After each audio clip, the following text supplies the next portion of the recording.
Broadcast live. Coming to you live. We're live From the basement of an abandoned training facility where we talk about fighting, training, and events. It's the Fight Mixer Show on the Three Beards Podcast, where you can hear about all the local and world combat sports happenings. Get ready. It's time to gear up and square up because we're going live. And now, Broadcasting live. We will broadcast live with Craig, Chris, Austin, and Matt on the Fight Mixer Show.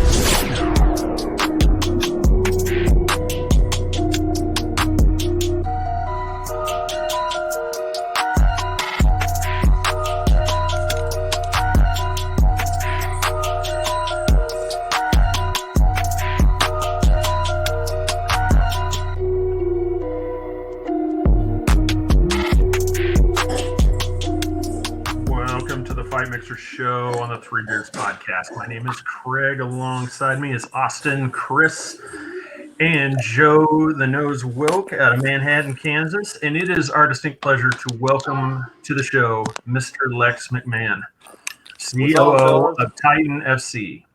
How are you, sir? Well, I'm good, but I'm telling you what, you're probably going to get me fired because my partner's going to be CEO. Yeah, no, I'm supposed to be COO. CEO, man. Like, let's just clear that up. So, Jeff, if you're watching, fuck, bro, not my bad. Not my bad. Nah, man. Thanks for having me on, man. I appreciate you. You're great. Yeah. So, I just want to start. There were a couple different things as I was researching into it. I said I wanted to check there. So, I'll start kind of in this one. So, Titan, was there, and then Ronson purchased a majority stake, and then he tagged you to be the COO. So where in your mind, was there any hesitation? Were you just like, let's do this? I mean, how did that come about from your side? Yeah, Jeff and I have been partners for about 12 years. So for him to come to me and say, hey, let's do this, it was nothing, unexpected. We'd actually been talking about it from the point he acquired the company and was planning on acquiring the company. We were talking about it. Did it make sense? What could we do with it? We were in the process of still managing a lot of fighters at that point. But I was tired, man. We had 40 top level UFC fighters.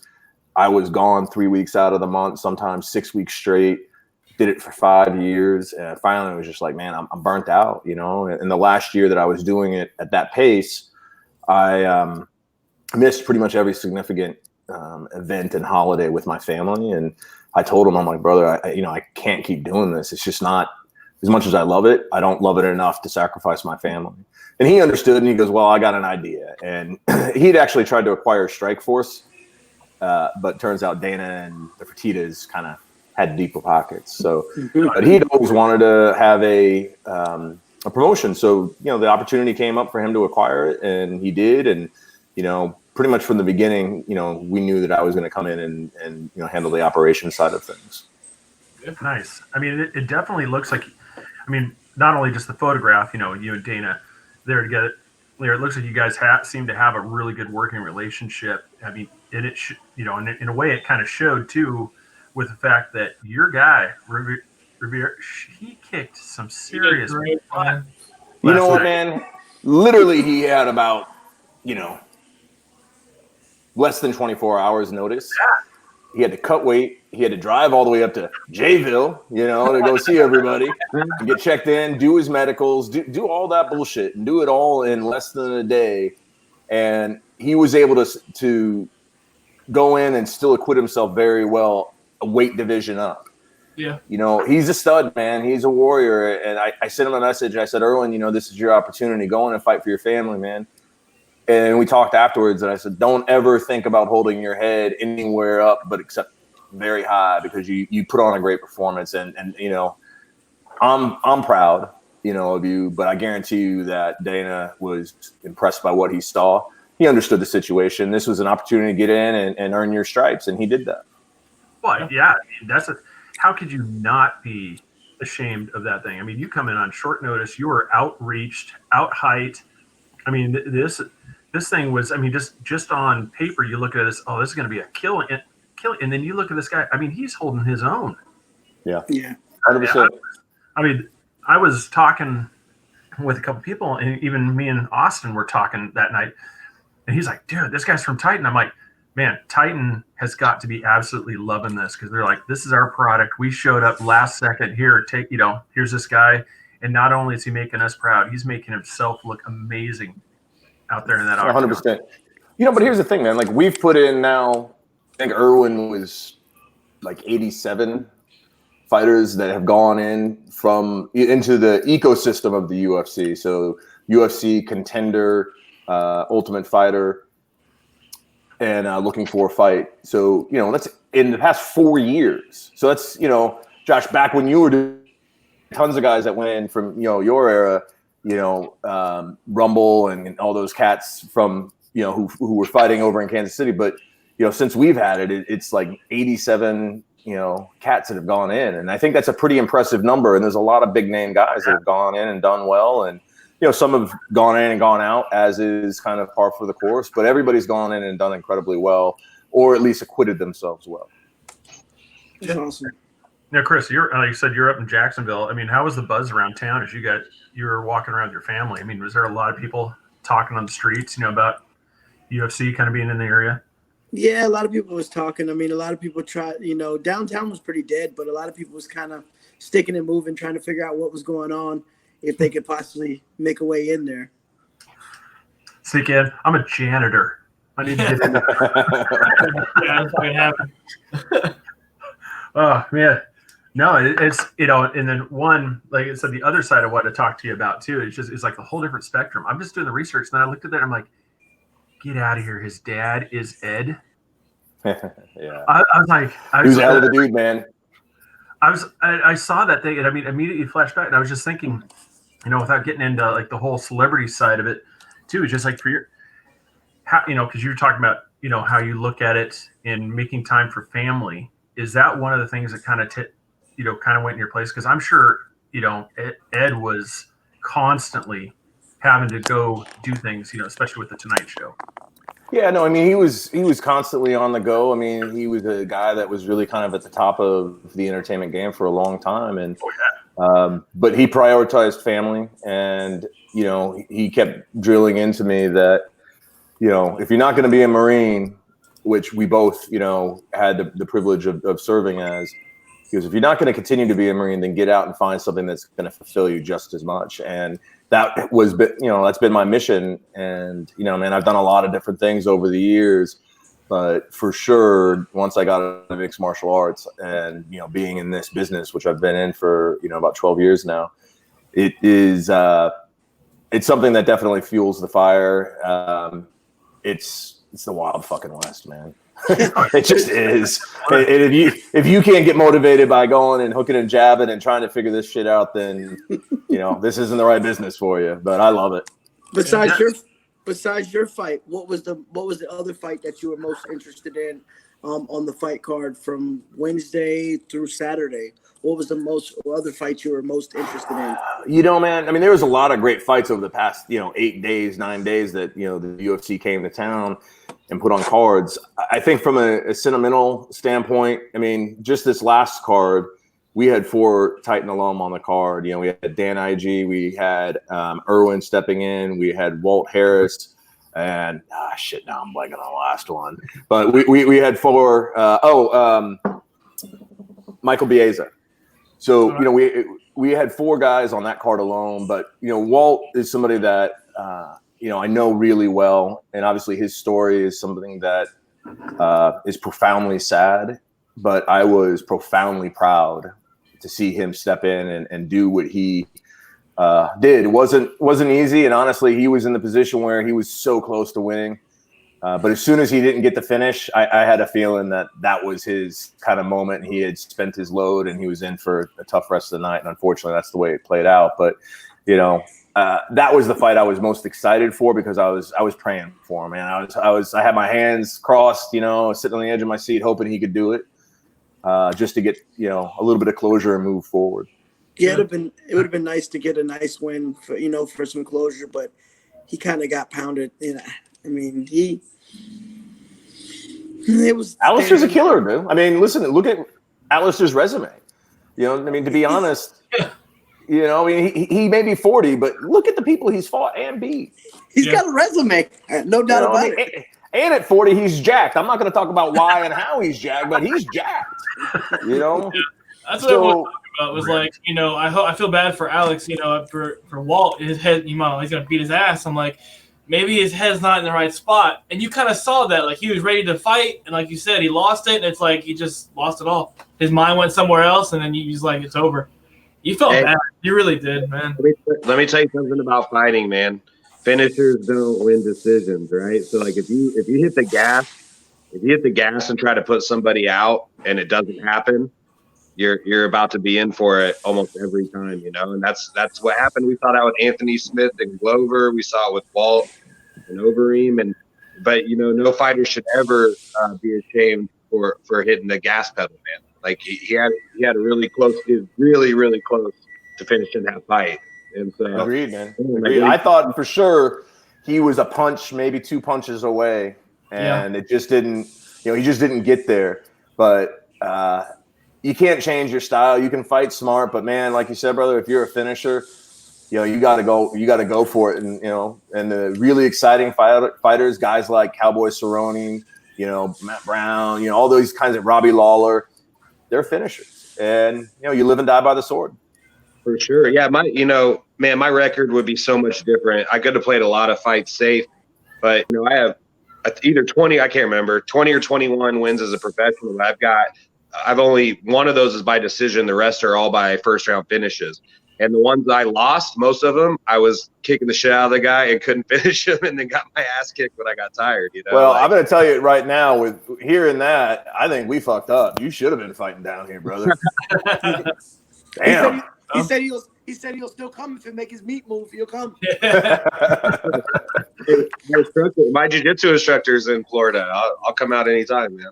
Yeah, right on. I love it. We'll get together and chat, man. Hey, I saw Debbie Gamble, who is by far MMA's biggest fan in Florida. Sir. She put up a question, and Debbie, I love you, girl, but I'm going to answer that question for you, which is when can fans come back to the shows? I don't think anybody really knows yet. My best guess and understanding it's going to be after the new year. How we're preparing to do shows between now and then is very much contender style. It's going to be a different format, a different venue, and we have a really detailed 8+ page safety plan in place, and we're very limited in terms of what we can do as regards the numbers of folks in attendance at the event. In fact, we're limited to just one corner for each fighter. I mean, it's a different animal than what we've seen in the past. So hopefully soon, y'all, and just kind of tune in and watch. But I promise, Debbie, you will be the first one to get an invite as soon as I know we can do it. There you go. Awesome. But back to what you were saying a little bit. That's got to be crazy. I mean, you watch it on TV and you can only get an idea. But you're saying you put your foot all the way on the gas, and then it don't go like you planned, and then you're gassed because you done gave every shot your all, and then the guy who's laid back a little bit that can eat them shots get on you and just wrestle you down and just wear you down. I mean, that's got to suck. You done gave it your all. And then at the end, but you could look across internet right now. 2 main fights from last night. The judges decided what they thought was right, and I think they were wrong. So I think just go all out. If you lose, you lose, but at least you went all out and leave it to the judges because they've been messing up a lot lately. Yeah, you're hitting. I think what you see. Go ahead, brother. Oh, sorry, man. Yeah, you're hitting the nail on the head on the decisions, man. Like fuck decisions, and I tell, dude, honest to God, it's so true. It's cliche, but like if you fall victim to a bad decision, that's your fucking fault for not finishing the dude across the cage.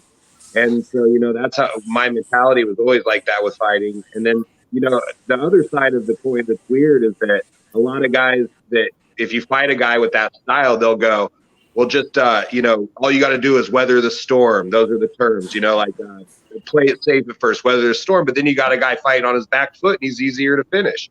So, it works out. There's a lot of psychology into it that's really bizarre. People are like, oh, he's only got one round in him. So just survive the first round. But you shouldn't be telling anyone to survive in a fight. You should be telling them to kill, Yeah, 100%. So, Josh, you're touching on something that I think is probably the most intriguing aspect of of the fight game, which is the psychology of fighting. And I've had the benefit of working and being around some of the best fighters and coaches in the world for 12 plus years. And, you see guys, and I've been there, guys like GSP, who is considered widely one of the greatest fighters in the world. And he's terrified before a fight, throwing up, getting totally nervous, got out of the fight game partially because of that reason, until he wanted to kind of collect himself and not have to deal with that stress. Different people deal with it different ways. And to be honest, it's one of those questions that I try to understand for each fighter that goes in. I don't know if you guys noticed, but after every fight, I go in and I give both the winner and the loser a hug, and I tell them how much I appreciate them coming in and fighting for us, because what they do is incredible to me. And the win and the loss is, yes, it's part of it, and it's in a person's career, it's an important aspect but for my purposes, man, that part doesn't matter. Is these cats came in and they gave it their all, and they put on a great performance for us, and I'm always so appreciative, but I'm also trying to understand where their mind's at that moment before they step into the cage and the door locks, and I've done every damn job in this sport except fight. And so I'm always left asking that question, what's it like? Where does your mind have to be? And I can only do it vicariously because all the people I've worked with, Nate Marquardt, Brendan Schaub, Rory McDonald, Wonderboy, I talk to all these cats about all these things, Stefan Struve. And to me, it's one of the most compelling aspects of the fight game is having the ability to understand your own psychology when it comes to how am I going to prepare myself to perform, and then how will I perform through adversity. Yeah, I'm usually thinking, oh shit, oh shit, oh shit, oh shit, oh shit. Why am I doing that? What am I myself into? What am I doing this again? No, but yeah, dude, that's a very interesting part, man. And you're right. Dude, fighting's very scary. And I think a lot of people, there's a lot of bravado in the fight game, and there should be, I mean, I'm definitely one of those people. I will talk trash and do like ring entrances, do all this stuff. But I'm sitting here telling you guys right now, I'm scared shitless most of the time. You're fighting another trained person, and dude, like if a fight just pops off right now, like, we're all hanging out and some guys just came up on us, started fighting. That's really not that hard. Like it just happens, right? But like fighting 8 weeks from now at this date against this guy in front of your mom and your girl and your best friends and shit, that's a much harder proposition. And so there's definitely a ton of psychology. I think the only people that aren't really scared, right, or freaking out, they've either been doing it so long that they're desensitized, or there's like people are just fucking crazy, right? Like I've fought guys before, like I could just tell they don't give a damn if I live or die, but I want to be able to like pet my dog when I get home and so like I don't want to be one of those cold people like that. So I just act like one instead. True. Hey man, listen, fake it till you make it, brother, right? Like let everybody think you're the crazy motherfucker in the room. The thing about confidence that's crazy is that no one besides you knows if it's real or fake. So like truth is nothing but perspective. You ask every girl that's ever went home with me, she thinks I'm the most confident motherfucker she ever met. Hey, so I saw a question that popped up, and I think it was from David Peter, and the question was as respects to working with the UFC. David Potter, I apologize, brother. Listen, I'll tell you, Dana White gets a bad rap from a lot of people, never get one from me.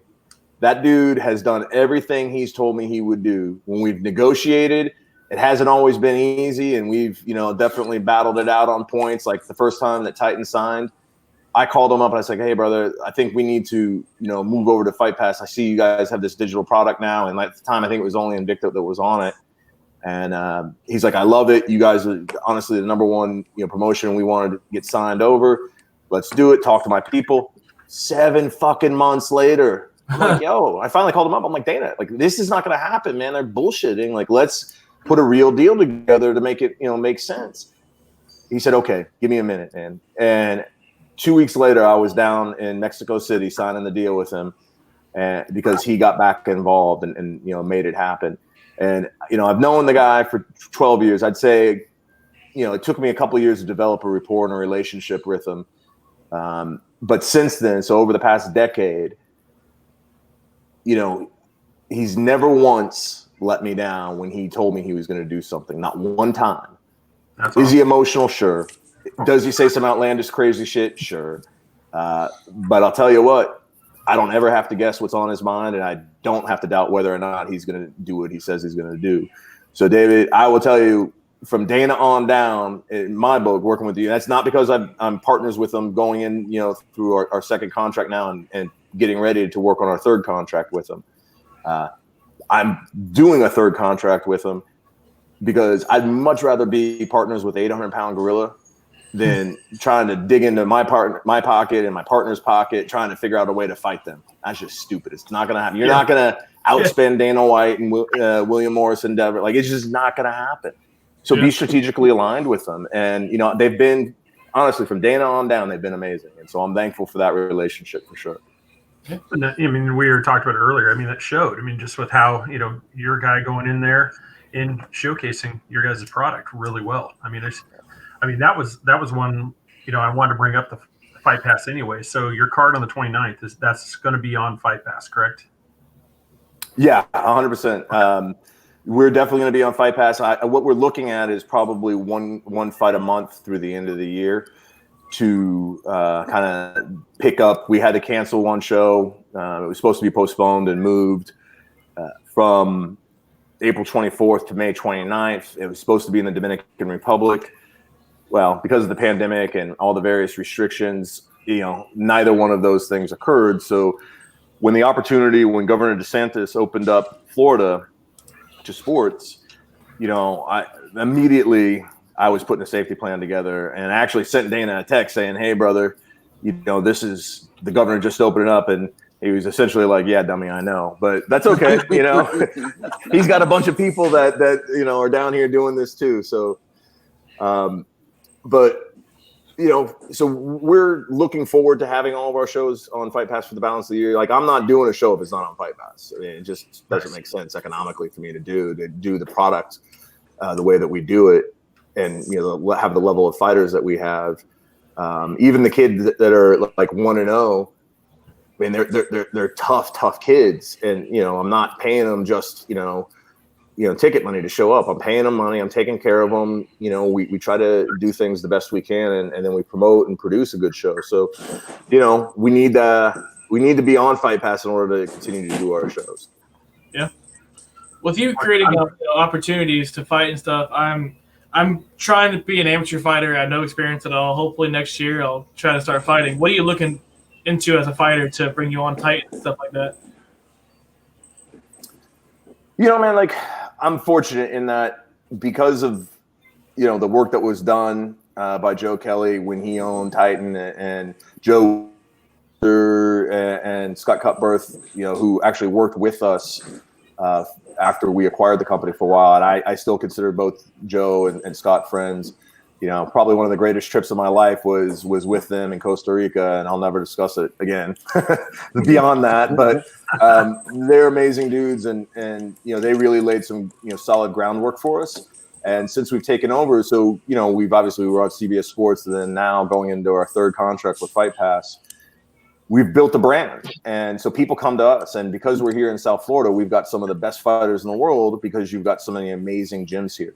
Yeah. With Top Team, and Top Team is literally 2 miles from my house. I've got 2 fighters that train at Top Team that are very high level that are living in my house right now because of the pandemic. I got Jose Shorty Torres and Rami Hamid, who are both living at the house because there are various situations, and so we're camped out here, literally doing camp for Rami's fight because he's on my card on the 29th. But in terms of what we're looking for, we're fortunate. People come to us, and we're able to, then go through and see, like, at any given point, like, our champions have been the best dude from various countries. Like, Uros Jurisic was the best dude from Slovenia. Rami's one of the best dudes from Lebanon. So we have access to really high level people, but then I've also got a tremendous matchmaker. I'm very involved in matchmaking, but Roger Crawl, if you guys, anyone knows Roger or knows who he is, he's probably one of the best striking coaches in the world. He just doesn't promote himself the way Henry Hooft and Owen Roddy and all these various other guys that are great at Dwayne Ludwig. They're all great at promoting themselves and are amazing coaches because I've trained with all of them.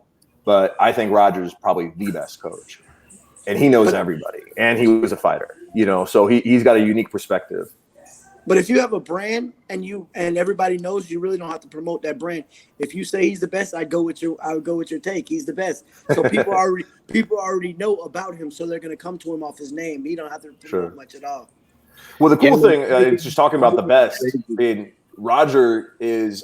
I'll tell you, I love martial arts. I've been training, and I don't, Josh, I'm not like you, brother. I haven't stepped in the cage, a shitload of times, but. I love training, and I'll get it and mix it up in a heartbeat. And my two coaches are, I think, one of the legends of the sport, Jay-Z Calvin Conte, who is also a Titan champion, and Roger Crawl. Those are my two guys, and they are at my house all the time with me, man. Hey, check this out. First of all, man, I respect the shit out of you, and I hope to work with you someday. My name's Joe. I just don't want Well, now I just feel like an asshole twice tonight. Oh, fuck, brother. I'm sorry. I'm just listening to call him. I'm like, I'm not correct. I came up with in the same area, Hey, at least obviously. you're not the CEO of the company, right? No, but Joe Kelly and Scott and Joe Wooster, I know all those boys too. But the reason I did this, we were talking about Jay-Z, dude. Jay-Z whipped my ass. So we got invited to go down and train when the Black Zillions were still together. Yeah. So we show up on a Thursday, okay? And so Thursday they called meet night. And it was literally you had to be a pro fighter. They locked everyone in a giant cage. Henry Hooft ran. He put 45 minutes on the clock. There were no breaks. When he blew a whistle, you switched to a different partner, and it was just full on sparring. Dude, holy fuck, dude! I was with Jorge Santiago, Jay-Z. God, who else was there? Fucking just so many great high level fighters. But I remember Jay-Z was getting me. It's so funny. I tell this story all the time. Henry Hooft, last time I saw him, he was making fun of me because he had to come over and tell him to basically quit hitting me in the head because he didn't want him to fuck me up. So he just beat me up in my body. But yeah, dude, that was a tough room. Jay-Z's a pimp, dude. I fucking loved his Japan fight. I'm a big fan of him, man. Yeah, no, he's a monster, man. And he the cool thing is, he and I have been friends for 12, 13, 14 years. But he shares the same birthday. We're just very kind of similar in our outlook on life. And, he's such a laid back dude, but man, when we hit the training mat, he's whooping my ass all day long and doesn't have any mercy. Doesn't, if I want to hey, I play the game, oh, what's that, brother? Explain that to me. He whooped my ass some more. And then he says, I'll talk to you after the round, and that's the mentality. One thing I love about this game too is I was in Miami probably 2 years later, and I was there visiting my instructor and training. And my instructor's Brazilian, and there's a part of South Beach where all the Brazilians hang. And anyway, he was there, and we were crossing, and he stopped and was he remembered me and was just super cool to me, he's awesome. He basically was like, "Hey man, remember that one time I whipped your ass?" Yeah. Hey, I saw a question pop up from Matt Seibel. What direction do I see Titan in the next 5 years? So Matt, the plan is to continue to grow the brand, and we're doing that through continued international expansion. And how we're doing shows internationally is very strategic. I'm looking in conjunction with my partner Jeff in identifying territories that the metrics we use is a territory underserved, meaning the UFC really hasn't gone there yet, or they haven't had a strong MMA show come to them yet. But do they have a rabid fan base? can I get a strong third party or governmental partner to help us navigate the waters there and subsidize the event, because it's super fucking expensive to go do a show internet. We did a show in Kazakhstan. You know, you want to talk about expensive, man. I spent 40 grand in flights, you know, I mean, and I only took a handful of dudes with us. Like, you know, you're going the other side of the world. That's crazy. But if we can meet those metrics, which, you know, I've got a bunch of countries that are really, you know, that we are evaluating and we've gotten interest from. If you can meet those metrics and you get in, we put 11,000 people in a stadium in Kazakhstan. I mean, Joe, you can attest this, man. You fought for Titan 5 times, right? There's never been 11,000 fucking people in any Titan show. Maybe in like a year, you know, like we get 2,000. I'm ecstatic. Like, I think that's a great night here in South Florida. 11,000 fans was amazing. That's your problem. You're in South Florida. Come to the Orlando area. We pack a stadium, man. Yeah, but I mean, too much shit going on down here, man. You went South Beach down here. You've seen that with your boxing, though. As far as, you know, other countries, it seems like they support their fighters more than United States. I mean, yeah, we got a Spanish dude that may fight. Yeah, we got this guy. Yeah, we got this guy. But everybody, it's kind of like he might be the poor leg in that country that'll make it out to make a name for that country. Sure. So, like, everybody will support them.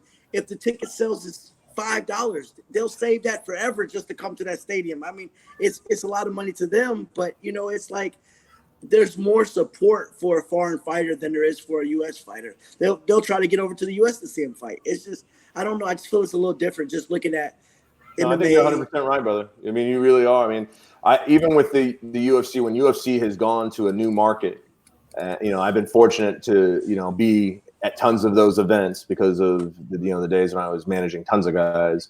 You know, being in Brazil for the first time that the UFC had been back in 10 years when Shab fought Nogueira, you know, that was a pretty cool experience to see the energy of how people were getting so excited for the product, but it was really, they were getting excited to elevate their athlete and put them back on the main stage again. And you saw it, you know, in Stockholm when UFC went to Sweden for the first time, and Alexander Gustafsson, and, you know, there's something about that we don't have as much of. Like, I mean, listen, man, I'm a Marine. I did 2 tours in Somalia. I got American flag. I got 3 American flags in my office and 1 outside my office. I'm patriotic as fuck, but we are not as nationalistic as other countries, where if, like you said, fighter, you know, coming up out of the slums and he's the guy getting a shot, the whole nation gets behind him. We don't have that because we've got so many different athletes, so many different sports, all those great things. You get lost in kind of what's going on. Whereas if you're Juris Jurisic, you know, the main dude from Slovenia coming out and making a name for yourself, man, the Slovenians get behind Juris. You know, the same thing in Kazakhstan, man. Babit Nazarov, people got behind Babit. Over in the DR, when we've done our shows in the DR, I mean, they've got a couple of kids there that people, the nation gets behind. I mean, like you said, tickets were like $5. And oh wow! I hit that on the head. I was happy to make the $5 off the ticket because it was packed, and these people were legit like paying, like they'd saved up for a bit. You know, it wasn't, you know, oh, let's go to the show. No, man, like they had to save up for a minute to come in and see their guy perform. That was a long shot. I said $5. That was a real long shot. I mean, but it's like the country is so poor that anybody that can come back and throw a little food to their country because they made it big, UFC would love to, you know, they would go back and support their country. So it's like they're going to support them while they're small, even though it took them 2 weeks to save them $5. I mean, well, I'll tell you, the crazy thing about doing shows in the Dominican Republic, and I'm fortunate, I've got tremendous partners over there that we work with. And you know, we've got the Minister of Sports behind us, helping us, you know, navigate everything and to subsidize certain aspects of our show. But when I first went there, I was actually texting with Dana, and I actually saved the text message because it's funny as shit. He's like, "Hey, bro, where are you at?" And I said, "Hey, man, I'm over in the DR, and I'm looking at, you know, I'm working on our next event, you know, our next international event. It's going to be over in the DR." And it was right after David Ortiz had been shot, and there was people dying at like hotels and resorts and shit because they like drank contaminated booze. He's like, dude, what do you think they're gonna do to you if they shot Big Papi? Get your fat white ass home. I was like, I'm gonna be good, Dana. I'm gonna be good, and I guarantee you, I'm gonna be the one that leads you bringing a show here. And he laughed. He said, "Bro, I'm not doing a show anywhere over there. If they shot Big Papi, I ain't going anywhere near the DR." So That's funny. I mean, I don't know. Oh my God. Well, it sounds like you need to go to Georgia. The guy that fought your Rivera last night, he wants to Yeah. come to the country of Georgia. Yeah, Georgia. I'm like, Dana, why are we not fighting over there? Like, I heard him call it out. He said, "Come to Georgia."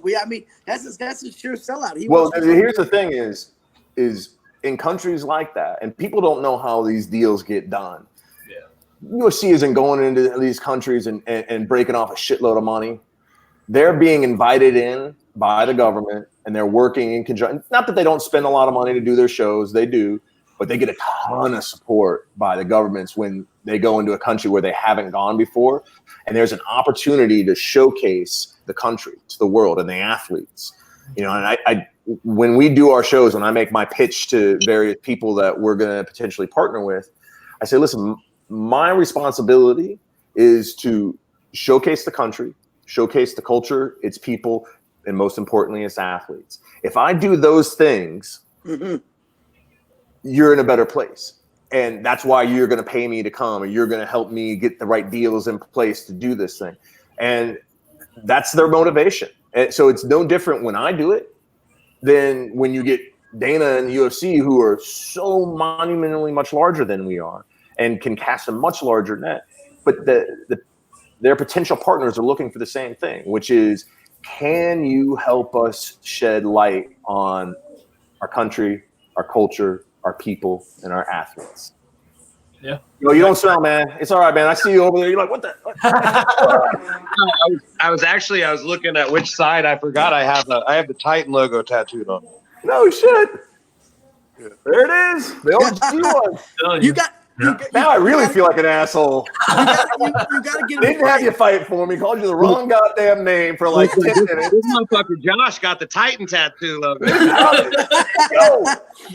Joe Kelly, get me this guy Josh. who's Josh? I don't know Josh. I've been in Kansas looking for 3 weeks now. Oh my God.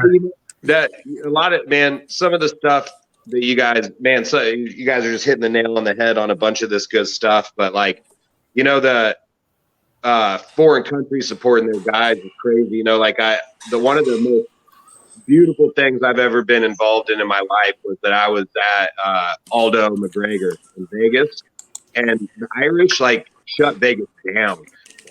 It was insanity, and there was no violence though. Everyone was cool, and I couldn't believe it and how much they all cared, how invested they all were, and I was rooting for Aldo, but I still I mobbed down the strip.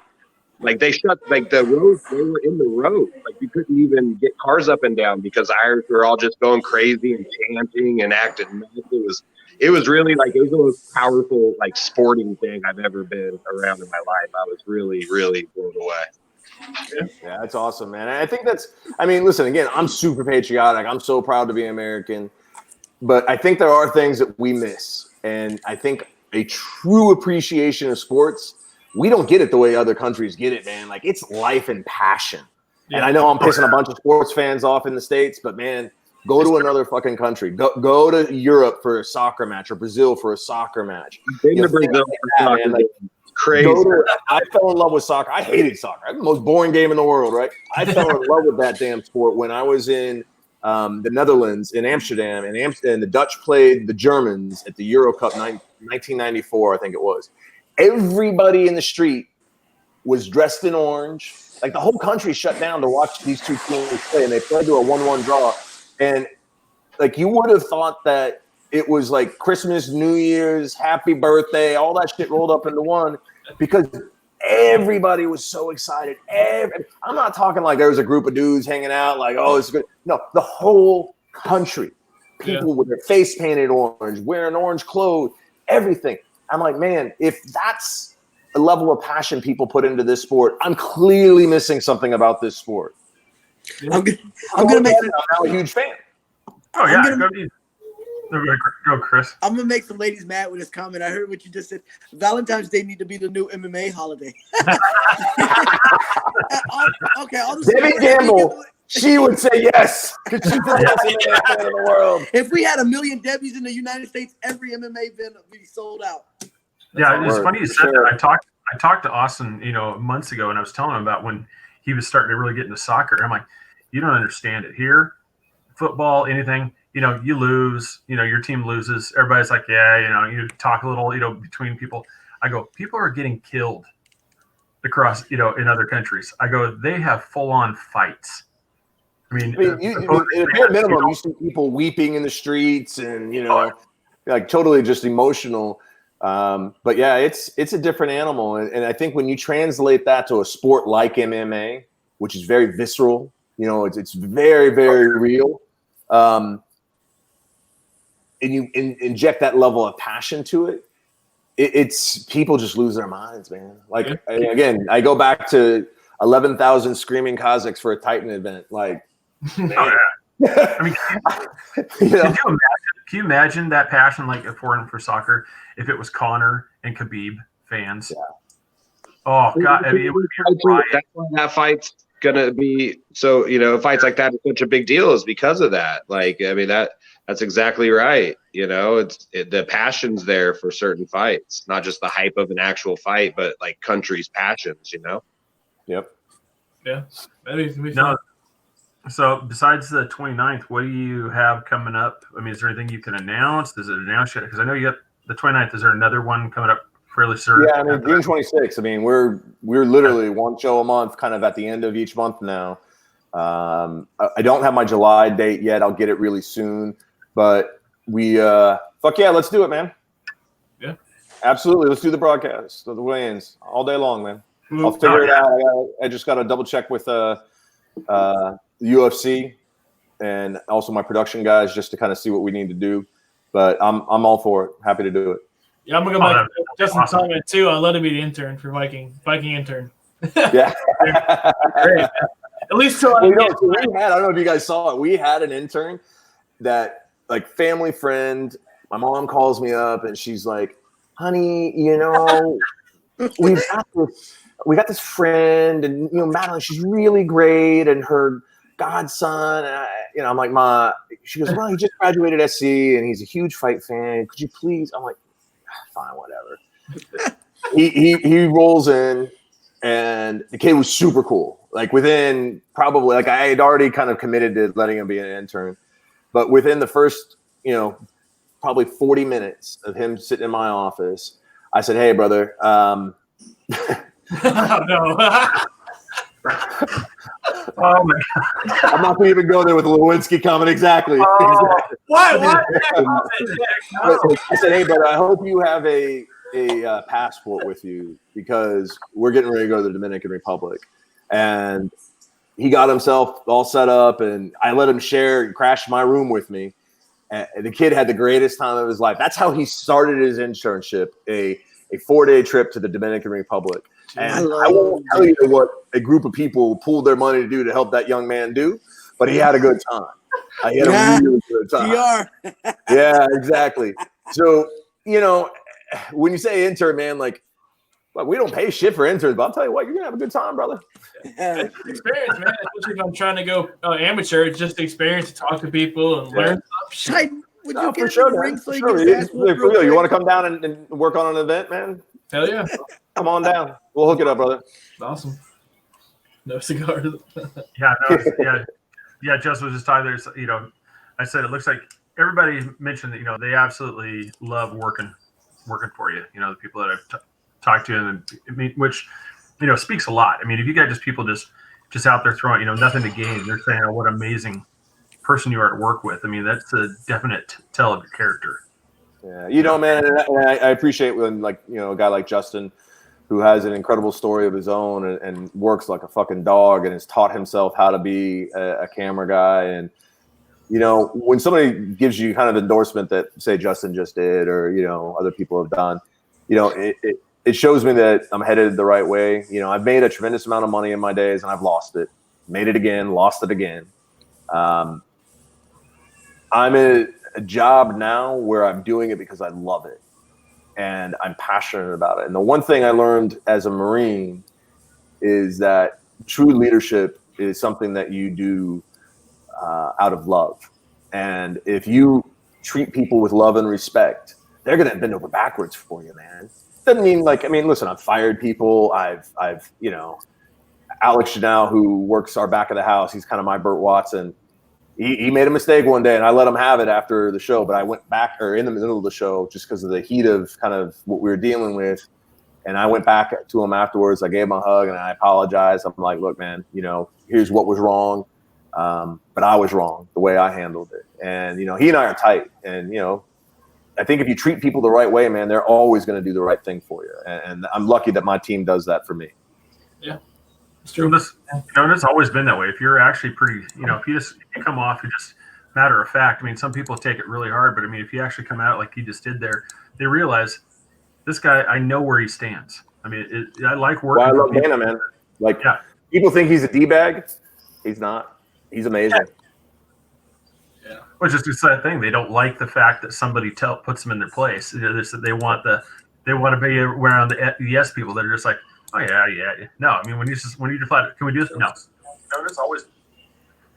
Yeah, something you said earlier. You were talking about how Dana he does what he says he's going to do, and that's what I always tell my fighters, and I've always lived by that. That's my main quality in a promoter. Is just that. Just do what you say you're going to do if you run a fight show or a management company or any of it, and because the funny thing is with this fight game in its youth, we're all kind of like the chick that kept getting cheated on over and over again, very wary about every relationship because there's just a lot of shady people and bullshit and it's getting so much better though, man. It's obviously the UFC helping propel it, the heights the sport's at now and everything. So, and then again, like you were talking about earlier, Titan's legitimate enough now, people look to you. You don't go really looking for people, so that's exactly right, man. If you do what you say you're going to do, even if you can be an asshole to me all day, do what you say you're going to do. Jose Shorty Torres came and brought me some fruit. How you doing? That's awesome. Yeah. I'm such a good guy. God damn it! Why is this fruit? This fruit sucks.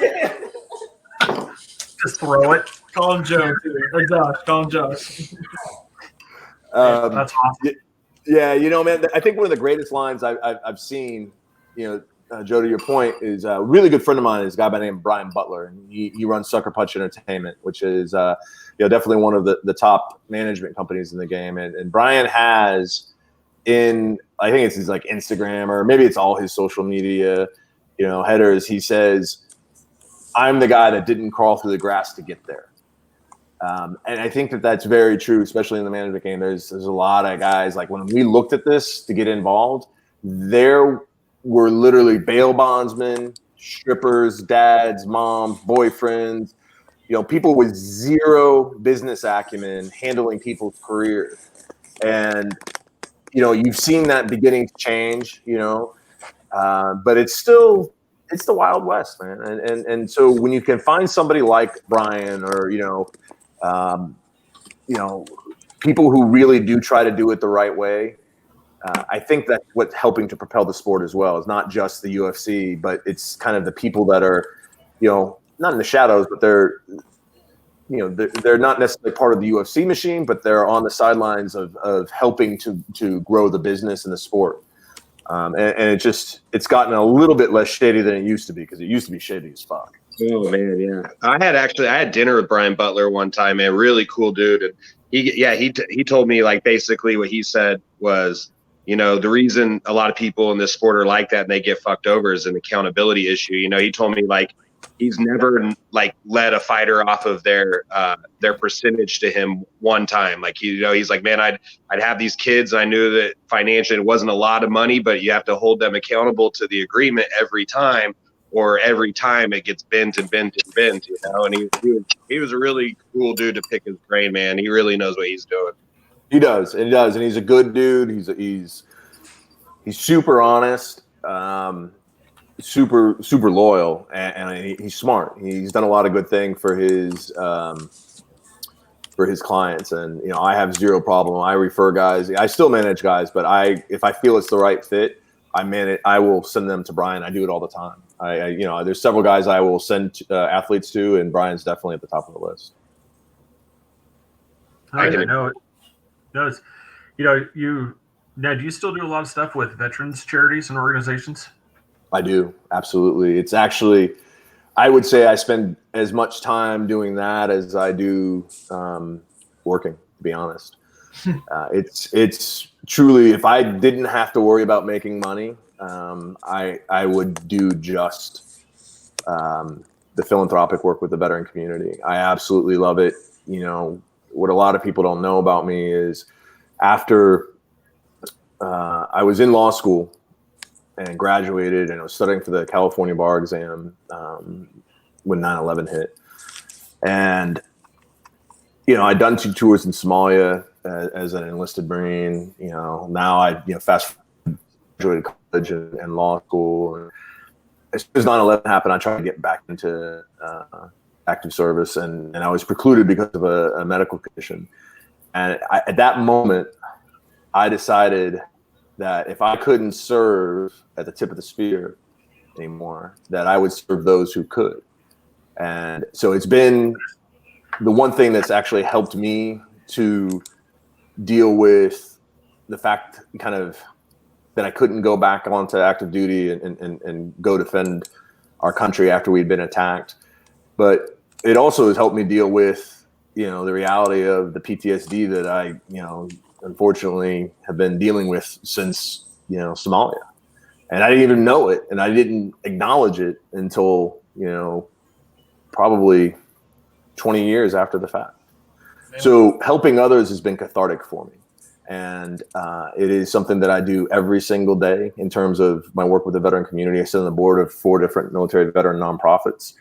And I've got a pretty cool initiative that I'm going to announce fairly soon here. And it's entirely going to be about raising funds and awareness for veteran charity and raising awareness about PTSD and veteran suicide. Yeah. Well, first off, thank you for your service, sir. Yeah. Right on, brother. Thank you. Appreciate that. One way to maybe check off a couple of boxes, you said you haven't been in the ring yet. Now, what if we do a charity to raise money for these things, and you and Dana White put on the gloves? I thought you were getting the Viking in there, dude. Because there's a funny story. McLovin, our other intern, was going to do an amateur fight as part of his internship. I mean, I'm down for that too. I mean, like I said, if you want to do that, have Viking versus you, in a little sparring match. We got to keep. Man, there's a lot going on in what you're saying, and I don't want to kind of tip anything too soon, but there's some cool things that are going to happen, and it's all going to be about raising veteran awareness about veteran suicide and raising funds to go to particular organizations. Awesome. Now, if you do battle Austin, we're going to use the Anchorman rules. No touching of the hair or the face. Of course. The whole thing. Yeah, perfect. Touching of the hair or the face, yeah. Full head protection right here, and then just have it the rest, because it's below camera. Yeah, so you get a job, and you get a job making more money than I do. You just got to beat me, brother. There you go. That's right. Just get a baseball bat out and hit me, bro. Trust me. It'll be quicker for both of us. Yeah, nice Festivus, celebration right there. Take him out with a bat. Yeah, no. Oh, that's awesome. Well, we need to let you get to your bowl of fruit there, sir. Yeah, it's dessert, man. That's awesome. Lex, I really, from the thing, just not everything you do for charity, veterans groups, the charities right here, the stuff you've done with Titan, is amazing. I mean, I can't thank you enough for taking time out of your busy schedule to come on and just talk with us. Yeah, man, it's my pleasure, man. Like I love doing this stuff, man. I think people get too big for their fucking britches, to be honest, and they forget that like sitting down and talking with people is the most important marketing you can do.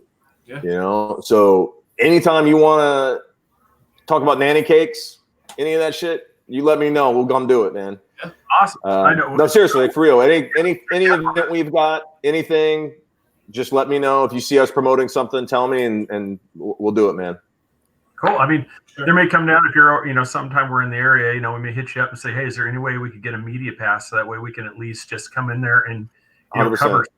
Yeah, 100%. Once we get back to a place where I can have more than like fucking 10 people in a room, for this coronavirus thing, like as it stands now, I think we were gonna do 2 media members. I think it's just gonna be 1 because I mean every time I turn around, I'm getting squeezed on the number of people I can have in the venue.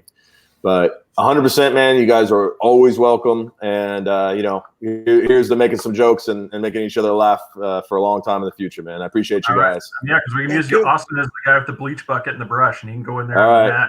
That, Austin, you get an internship. Josh, Joe, whatever the fuck your name is. Let's do it, brother. Yeah, I know a guy named Josh with a Titan tattoo, So yeah, there you go. All right, guys. I appreciate your time, man. Thank you very much. Have a great evening, sir. Awesome. You too. Cheers. All right, everybody. This episode was brought to you by Brought's Beard Care, proud sponsor of the Three Beards podcast. Check him out at broughtsbeardcare.com. Use promo code 3beards. That's with a capital B. Just ordered some more myself today.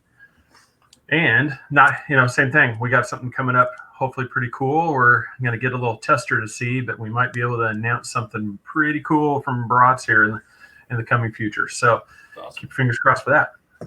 And then Nanny Cakes, Nancy Burke, 407-923-2898. Check her out on Facebook at Nanny Cakes 407, Central Florida area. Easy to get cake delivered to you outside of there. So David Potter wants the Nanny Cakes, and he saw his promotion with Brought's Beard Care, so I'm going to find a way to get him a cake to make him a promotion. So. Oh, yeah. There's got to be a way we can, pack that thing. It's not going to look pretty when it gets there because they throw it, but we'll get it there somehow. We can figure it out. If we don't put Fragile on it, they'll probably take care of it better than they would Fragile. So we'll see. Yeah, if you put a sticker on there that says "Kick Me," and it's going to show up in perfectly square shape. Pretty much. It works, right? Yes, Joe. Thank you again, sir, for coming on. We really appreciate it as always. That was, like I said, guys. I was a message on there. I said I have to go down. This is probably one of the best interviews we've had. I think so.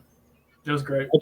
That dude was super cool. I've met almost everybody. I mean, I've kicked it with Dana and stuff. I've never met that dude, but he's came off super cool. Yeah, that's fantastic. I mean, like I said, what everyone else says about him, I thought he was cool. Yeah. When he said Josh a couple of times, I was like, I'm not correcting him. Yeah, I don't know who. I'm gonna let Joe get him. I gotta stay true to myself. I was just wondering if you guys were looking at me like on here. You're like, oh, is Joe gonna say some shit? I know you'd say Josh. I was waiting. Let it go. All right. He let it go. I'm like, I had to say something, bro. Well, check us out at threebeardspodcast.com, YouTube, Twitter, Instagram, Facebook. Like, share, please get this thing out there to all your friends. Share it as much as you can. Help us grow, because it not only helps us, but it also is going to help some of these up and coming fighters to get their exposure out there and get the attention of some people, like Titan themselves, where they can get up and move up into the thing and actually, start making some money for their career as instead of struggling. So like I said, please help these guys out. At the same time, we would greatly appreciate the love as well. Yeah. Great. But again, guys, thank you so much. Coming up here, the next one is we've got Wednesday. We've got Marquise Faith. People know from the fireworks of the Trap Gambino. This is the opponent, Marquise Faith. Also, so we're gonna have Chadwick too. Yep, and then Blake Chadwick. He'll be right before he comes on. And he is an announcer, so it's like we're gonna get kind of the perspective of the guy that's sitting in the ring watching these guys go toe to toe. So that'll be pretty cool. So everybody, so Wednesday should be another great show. Get a whole different perspective. So tune in. But thanks again, guys. Like I said, have a great evening, Joe. We will be in touch. Have you on again later on. And everybody, gentlemen, have a great evening. Thanks, Matt. Appreciate it. See you guys. Appreciate you guys.